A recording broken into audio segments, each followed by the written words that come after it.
This video was brought to you by Brilliant.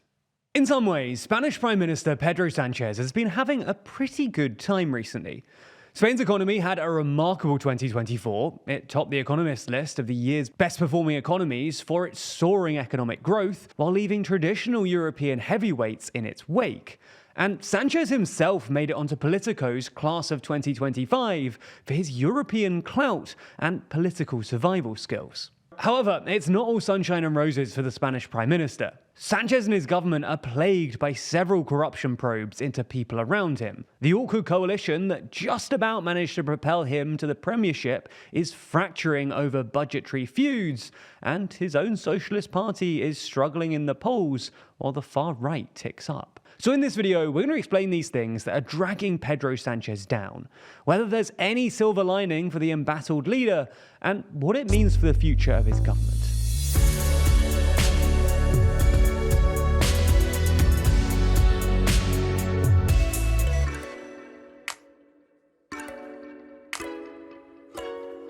Could you rank every single politician in the world? Hear our thoughts and argue with us on our podcast, The World Leader Leaderboard. Find it on the TLDR Podcast YouTube channel or in your favourite podcast app. We ought to start by explaining just how Pedro Sánchez managed to remain Prime Minister after the last election, and how that has contributed to his particularly difficult position today.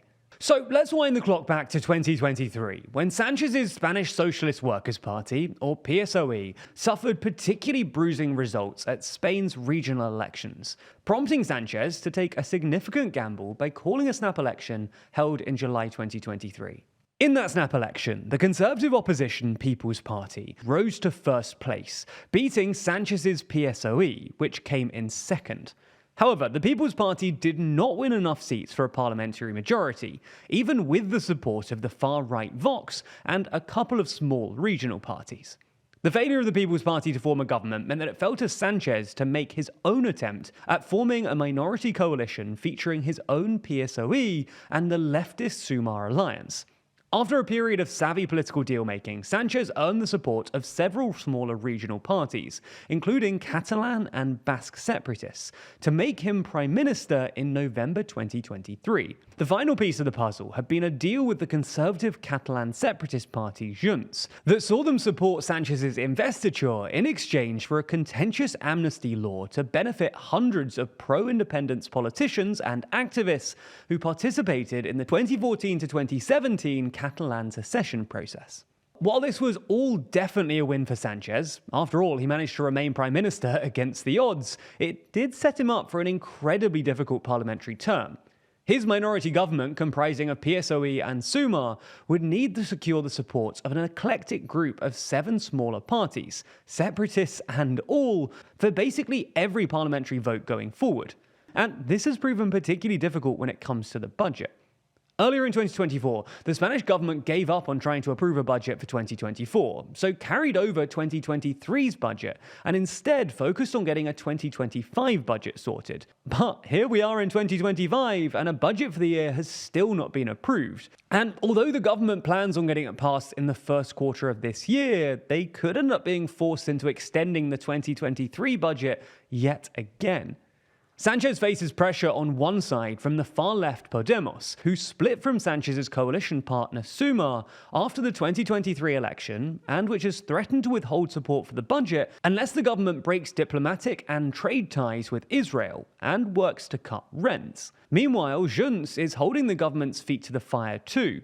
Twice last year, the party was instrumental in sinking key budgetary votes, and in December threatened to withdraw support for Sánchez's government and even proposed a no-confidence motion, claiming that he'd failed to deliver on commitments. The moves have largely been seen as an attempt by Junts to try and secure further budgetary concessions for Catalonia, like improved financing and greater powers over migration. But the sight of Junts and the opposition People's Party joining forces to, for example, repeal a tax on energy companies last month will give Sánchez cause for concern, as if the People's Party were to oust him, they could only do so with Junts' support. All of this difficulty comes alongside several swirling corruption probes that have provided much political ammunition for Spain's opposition. Perhaps the most notable of these is an investigation into Sanchez's wife relating to allegations of influence peddling over her business dealings and ties with universities. She denies any wrongdoing, and Sanchez maintains that the probe is part of a politically motivated smear campaign. Separately, Sanchez's brother is being investigated for alleged irregularities related to his hiring as a director of a provincial performing arts office. Both legal probes were triggered by legal complaints filed by Clean Hands, a campaign group with links to Spain's right wing. But that's not all. In the headlines for some time now has been the so-called Coldo case, which involves former minister and PSOE heavyweight José Luis Ábalos, now expelled from the party, and an alleged corruption ring of business people and officials suspected of taking kickbacks for contracts during the COVID pandemic. Now, this isn't meant to be a video specifically about these scandals, so we won't go into any more detail. But whatever you personally think about the merits or flaws of these cases, it's hard to see the regular headlines on alleged corruption and impropriety as anything other than bad for the government. So how are Sanchez and his PSOE faring in the polls? Well, as we mentioned at the start, it's not looking great. If we look at the most recent 40dB survey from El País, the PSOE have fallen further below the 30% mark, now down to 29.5%, behind the People's Party on 33%. The biggest growth in recent surveys has been the far-right Vox, which is approaching 14%, while the biggest loser since the last election is Sanchez's junior coalition partner, Sumar, which has fallen more than 7 points to just over 5%, though Podemos, which broke away from Sumar after the general elections, is up to 4%. The survey also finds that a sizable majority of the public see the coalition as unstable and divided, and a majority believe that it's less competent and communicative than previously. However, despite all of this doom and gloom for Sanchez and his partners, there are actually some positive indicators. For starters, the same survey shows the public more positively than negatively rating the government's initiatives, except for the Catalan amnesty, and viewing the PSOE, albeit fairly narrowly, as the party able to tackle the country's major challenges.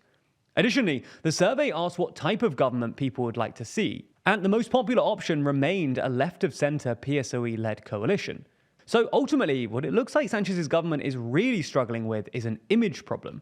Ongoing scandals, coalition infighting, and the perception of instability are something of a black mark on the government, even when economic indicators are strong and polls suggest that policy-wise, the public are generally happy. It's hard to see that image problem changing anytime soon, though, as Sanchez will have to deal with the same parliamentary arithmetic for the remainder of his term, and while a range of scandals continue to rumble on.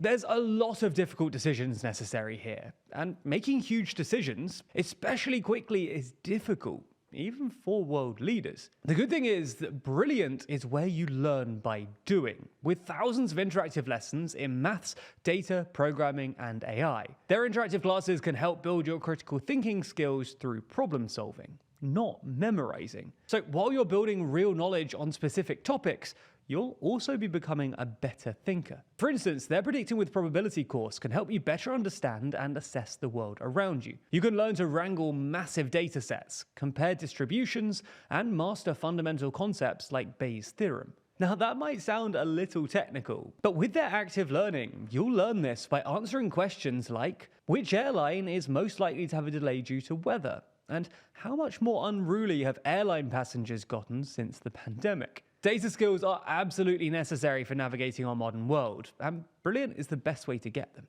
So try everything that Brilliant has to offer for free for a full 30 days by visiting brilliant.org/TLDR, or by clicking the link in the description. And by doing so, you'll also get 20% off an annual premium subscription.